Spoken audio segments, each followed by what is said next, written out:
the reason we're here is because the SOHP interviewed your parents. So I should say, for the record, your parents are Lloyd and Gertrude Shuping. And they are from, what did you know about your parents growing up? My dad was born in Statesville, I knew that. And Gertrude and Lloyd Shuping were mill workers, textile mill workers in the early 20th century. They worked in and around Charlotte and Greensboro. And they were interviewed in the 1970s by the SOHP. Those interviews were enormously important to the SOHP and to the authors of Like a Family. And of course, when Mrs. Lyerly and her family found out this interview existed, this was amazing news to them. They had no idea their parents had ever been interviewed and that there were copies of it.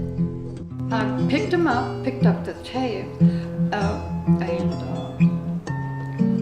started playing it in the car with my oldest sister. And we finally just had to stop, because I said, can you believe this is Mom and Dad, and we didn't know anything about it. And to hear their voice, it was unreal.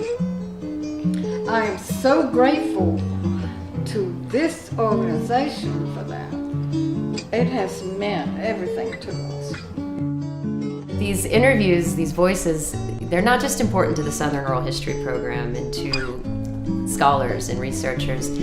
These are voices that have been captured and preserved. These are stories that have so much meaning for families and for communities, and they're preserved for future generations, for the family members that came later.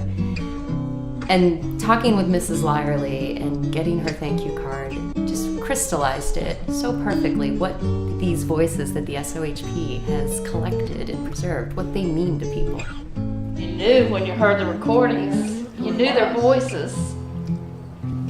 Granddaddy Jay had a very distinct voice, so you knew it was them, and it was really very touching to be able to hear their voices again. And a laugh, just That laugh. laugh. And he could not tell you a joke because he'd get tickled himself. And then you wouldn't understand it. It was so tickled. He'd get tickled on the punchline.